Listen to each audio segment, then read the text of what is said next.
Hello friends and a very warm welcome you all on my channel. तो चलिए अब इस ब्यूटीफुल से सीरीज़ के आगे की स्टोरी पर नज़र डालते हैं। लेकिन इससे पहले अगर आपने अब तक इसके प्रीवियस एपिसोड्स को नहीं देखा हो देन आई सजेस्ट ज़रूर देख लें। उसका लिंक आपको डिस्क्रिप्शन बॉक्स में और कमेंट सेक्शन में भी मिल जाएगा। एंड फ्रेंड्स, ऐसे इंटरेस्टिंग स्टोरीज़ के लिए हमारे चैनल को सब्सक्राइब करना ना भूलें। Thank you.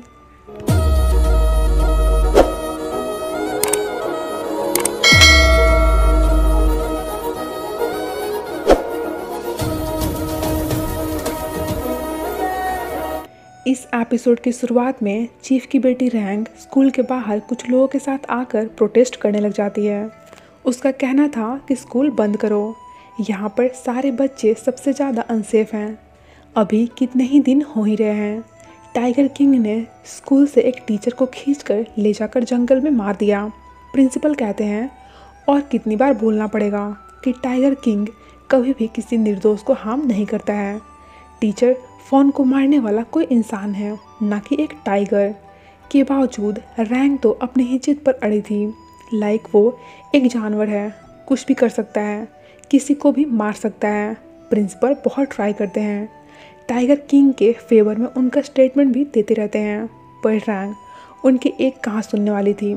इसे तो एनी हाउ स्कूल बंद करवाना था ताकि यहाँ पर एक बड़ी सी मॉल बनवा कर दोनों बाप बेटी खूब सारा प्रॉफिट कमा सकें। मीनवाइल परी इस मैटर में स्टेप इन करती है। कहती है उस रात मैं थी जो टाइगर किंग के सबसे ज़्यादा क्लोज थी। हाँ, ये बात सच है कि वो स्कूल आया था, बट इसलिए क्योंकि वो इंजर्ड था, इसलिए नहीं क्योंकि उसे किसी की जान लेनी थी। अगर ऐसा होता तो वो मेरी जान नहीं ले लेता जो उसके जस्ट बगल वाले बाथरूम में थी। हमारे बीच बस कुछ मीटर्स का ही डिस्टेंस था। इस बात पर सभी लोग वहाँ पर गॉसिप करने लग जाते हैं। देन प्रिंसिपल अपने साइड से सभी बच्चों की सेफ्टी की गारंटी लेते हैं, जिसके बाद कहीं ये मामला रफा दफा हो पाता है। इस शिकारी ने उनके पीछे ही छुपकर सारी बातें सुन ली थी। सोचता है ओह, तो तुम लड़की की वजह से उस दिन मेरा शिकार मेरे हाथों बच गया। इधर उनके जाने के बाद परी प्रिंसिपल से माफ़ी मांगती है, ये कहते हुए कि शायद मैंने बीच में पढ़कर सिचुएशन कुछ ज़्यादा ही ख़राब कर दिया था। प्रिंसिपल कहते हैं इसमें तुम्हारी कोई गलती नहीं है, चीफ बस कैसे भी कर चाहता है कि स्कूल बंद हो जाए। देन वहाँ बाकी की टीचर्स परी से पूछने लग जाती हैं कि क्या सच में टाइगर किंग स्कूल के वॉशरूम में था, तो फिर तुमने ये बात हमसे बताई क्यों नहीं? अगर वो हमारे साथ कुछ गलत कर देता तो?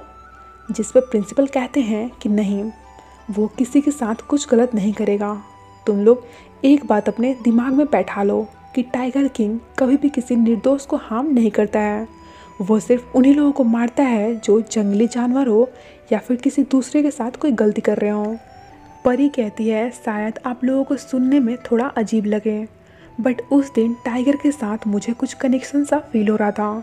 वो काफ़ी डरा हुआ था और मुझे ऐसा लग रहा था जैसे उसे हमारी हेल्प की ज़रूरत हो। एक अजीब सा कनेक्शन था वो, जिसे मैं आपको बता भी नहीं सकती। शिकारी अभी तक वहीं छुपा हुआ था, जो परी की ये सारी बातें सुनकर गुस्से से आग बबूला हुए जा रहा था। वेल, आगे हम सैम को देखते हैं, जो अकेले बैठा टाइगर की पिक्चर को देखता हुआ नॉन्था की कई सारी बातों को रिकॉल कर रहा था, जिसमें वो इससे मर जाने को कह रहा था। इतने में आंटी ओंग वहाँ पर आती हैं, जो सैम को यूं देखकर कहती हैं कि तुम इतने अंधेरे में क्यों बैठे हो? सैम कहता है क्यों, आपको टेंशन हो रही है क्या कि कहीं मैं अपनी जान न ले लूँ, जैसा कि नॉन्था बोल रहा था? पर आप टेंशन मत लो, मैं ऐसा वैसा कुछ भी नहीं करने वाला हूँ। मुझे याद है जब मैं छोटा था, मेरे डैड बोला करते थे कि किसी की भी लाइफ बहुत अनमोल होती है। जब मैं पहली बार टाइगर बना था तब मरने का ख्याल मेरे माइंड में आया था, लेकिन अब मैं ऐसा नहीं चाहता। मैं जीना चाहता हूँ, प्यार करना चाहता हूँ और सभी लोगों को प्रोटेक्ट करना चाहता हूँ, इंक्लूडिंग परी। वो मेरी है, जिसे मैं बहुत बहुत प्यार करने लगा हूँ। इधर परी स्कूल का काम करने में बिजी थी। दूसरे साइड सैम उसे मिस कर रहा था, तो मैसेज करता है, जिसे देखकर परी के फेस पर स्माइल आ जाती है। इतने में शिकारी किसी नशीली चीज़ का धुआं वहाँ पर फैलाने लगता है, जिससे कि थोड़ी देर में ही वहाँ के लोग बेहोश होने लग जाते हैं। परी सैम के मैसेज का रिप्लाई देने का सोच ही रही थी कि तभी वो भी बेहोश हो जाती है, जो देखकर शिकारी सोचता है चलो मेरा काम तो हो गया। एंड देन यही सोचता हुआ परी को किडनैप कर लेता है। वहीं दूसरे साइड सैम बड़ी बेसब्री से परी की रिप्लाई का वेट कर रहा था और साथ ही थोड़ी देर में ही इसे अंदर ही अंदर थोड़ी अजीब सी वियर्ड वाली फीलिंग भी आने लग जाती है।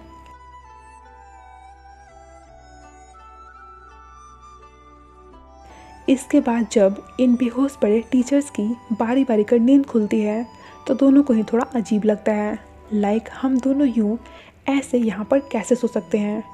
और जब टाइम देखती हैं तो मॉर्निंग होने वाला था। इन्हें परी की फिक्र होती है जिसे दोनों खोजने लग जाती हैं। अब परी वहाँ पर होगी तब तो किसी को मिलेगी ना। इसके बाद बारी आती है प्रिंसिपल की, जिससे ये जाकर परी के मिसिंग होने का कंप्लेन करती हैं। इतने में नौंथा वहाँ दौड़ता हुआ आता है और वही जला हुआ लकड़ी का टुकड़ा जिसे लास्ट नाइट शिकारी ने यूज किया था उसे इन्हें दिखाता हुआ बताता है कि जनरली जंगली जानवरों का शिकार करने के लिए हंटर्स इस नशीली चीज़ का यूज करते हैं। ज़रूर किसी ने परी को किडनैप कर लिया है, क्योंकि मैंने बाहर टायरों के पड़े निशान देखे हैं। आई थिंक कि वो ज़रूर किसी खतरे में है। देन फिर नौंथा उस निशान को फॉलो करता हुआ परी को ढूंढने के लिए निकल पड़ता है। इधर सैम अगेन से मैसेज चेक करता है। मॉर्निंग हो जाने के बाद भी अब तक इसे परी के साइड से कोई रिप्लाई नहीं आया था, तो ऑब्वियस बात है कि इसे उसकी फ़िक्र तो ज़रूर होगी। सो परी को कॉल करता है।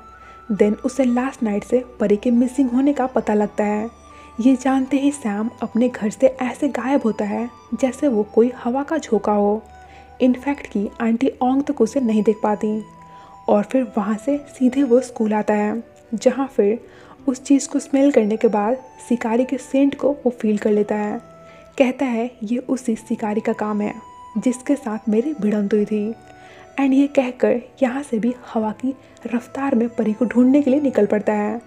उसकी स्पीड देखने लायक थी। इधर ये शिकारी परी को एक जगह पर बांध कर रखा था। नौंथा भी परी की ही तलाश में निकला था। तभी वो केलोंग को अपने पीछे देखता है, जो उसकी हेल्प के लिए आई थी। नौंथा कहता है तुम यहाँ पर क्या कर रही हो, अभी कभी यहाँ से चली जाओ। केलोंग कहती है मैं तुम्हारी हेल्प के लिए आई हूँ और कहीं नहीं जाऊँगी, चलो दोनों साथ मिलकर परी को ढूंढते हैं। नौंथा कहता है आगे बहुत खतरा है, अगर तुम साथ रही तो मुझे हर वक्त तुम्हारी ही फिक्र लगी रहेगी। सो प्लीज़ इट्स बेटर कि तुम यहाँ से चली जाओ।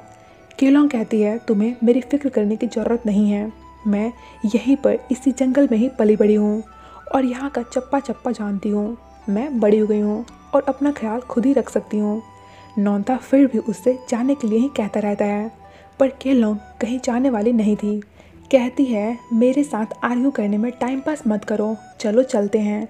लेकिन केलोंग जैसे ही आगे बढ़ती है किसी शिकारी के बिछाए जाल में फंस जाती है और पेड़ पर उल्टी लटक जाती है। नौंथा उससे तो पहले यूँ देख कर स्माइल करता है, देन फिर उसकी हेल्प करता है, जिसके बाद तो फिर केलोंग उसकी बाहों में ही लैंड करती है और दोनों एक दूसरे को थोड़े टाइम के लिए देखते रह जाते हैं। केलोंग को उसके पैर में मोच आ गई थी, जिसे नौंथा ठीक करने की कोशिश कर रहा था। इन बिटवीन दोनों ही वहाँ से सैम को गुजरते देखते हैं, जिसकी स्पीड बहुत बहुत तेज़ थी। उसे देखकर केलोंग कहती है डॉक्टर सैम परी को रेस्क्यू करने के लिए जा रहे हैं, नौंथा जल्दी करो, तुम्हें परी को उनसे पहले ढूंढना चाहिए। बट नौंथा कहता है अब हमें टेंशन लेने की ज़रूरत नहीं है, डॉक्टर सैम उसे ऑलरेडी बचाने जा चुके हैं। सो हम रिलीव्ड हो सकते हैं, जब तुम्हारा पेन ठीक हो जाएगा तब मैं तुम्हें घर ले चलूँगा। नौंथा यहाँ पर काफ़ी केयरिंग साउंड कर रहा था, जिसे देखकर केलोंग प्यार से स्माइल कर रही थी। इधर परी को जब होश आता है तो खुद को इस तरह से बंधा हुआ देखकर शॉक्ड थी और उसे याद भी नहीं आ रहा था कि लास्ट नाइट आखिर उसके साथ ऐसा हुआ क्या था और फिर वो यहाँ तक कैसे पहुँची। इतने में शिकारी उसके सामने प्रकट होता है, जिसे देखकर परी को याद आ जाता है कि वो कौन है। कहती है देखो अगर तुमने मुझे पैसों के लिए किडनैप किया है तो मैं बता दूँ तुमको मेरे पास उतने पैसे नहीं हैं, मैं तो बस एक टीचर हूँ। शिकारी कहता है डोंट वरी, मुझे तुमसे कोई पैसे वैसे नहीं चाहिए। परी उससे बहुत कुछ फालतू फालतू को बोलकर उसका दिमाग खाने लग जाती है, जिससे परेशान होकर लास्ट में शिकारी उससे उसका मोटो बता ही देता है।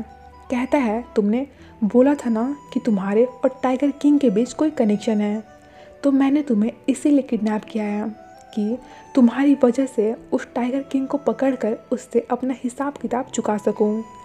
परी कहती है, तुमने मेरे बोलने का गलत मतलब समझ लिया है, मैं तो उसे जानती तक नहीं।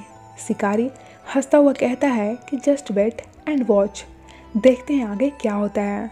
वेल फिर परी को सामने में एक नाइफ पड़ा हुआ दिखता है, जिसे ये जुगाड़ से अपने पास लाती है और वहाँ से खुद को बचाने की कोशिश करने लगती है। जो करते हुए परी ऑलमोस्ट बचने ही वाली थी कि शिकारी उसे भागता हुआ देख लेता है, देन उस पर वार भी कर देता है। परी को लग गई थी, काफ़ी तेज़ लगी थी, बट फिर भी वो अपना हिम्मत नहीं हारती है, भागती ही रहती है। उसके पैर से बहुत ब्लड भी निकल रहा था। एंड इधर सैम को उसके ब्लड की स्मेल आने लगती है, क्योंकि ऑफ कोर्स उसके अंदर एक टाइगर किंग की स्पिरिट है जो दूर से ही स्मेल को फील कर सकता हो। सो फिर सैम उस स्मेल को फॉलो करने लगता है। बीच बीच में ब्लड देखकर गुस्से से उसका टाइगर फॉर्म भी बाहर आने लगता है।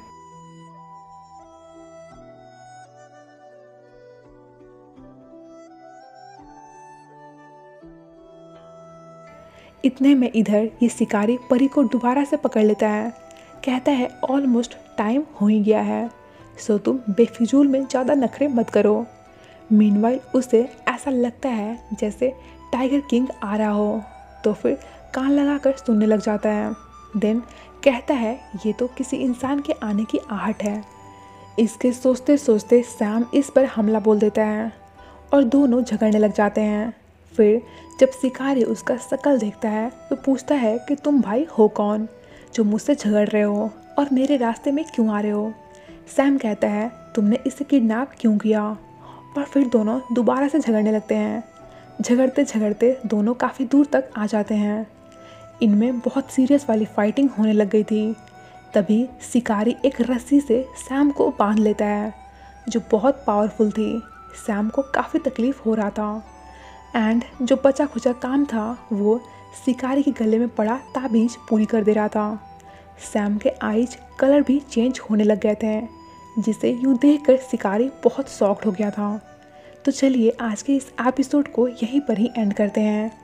आगे का एपिसोड और भी ज़्यादा इंटरेस्टिंग होने वाला है। देखते हैं कि क्या शिकारी के सामने सैम का सीक्रेट आ जाएगा। क्या वो जान जाएगा कि सैम है उसका टारगेट, आई मीन कि टाइगर किंग है। तो नेक्स्ट एपिसोड आप देखना बिल्कुल मिस मत करना, क्योंकि वो बहुत काफ़ी इंटरेस्टिंग होने वाला है। तो चलिए फ्रेंड्स, बहुत जल्दी मिलते हैं आप लोगों के साथ इसके नेक्स्ट पार्ट के साथ। Till then stay connected and thank you so much for watching explanation. Take care, bye bye.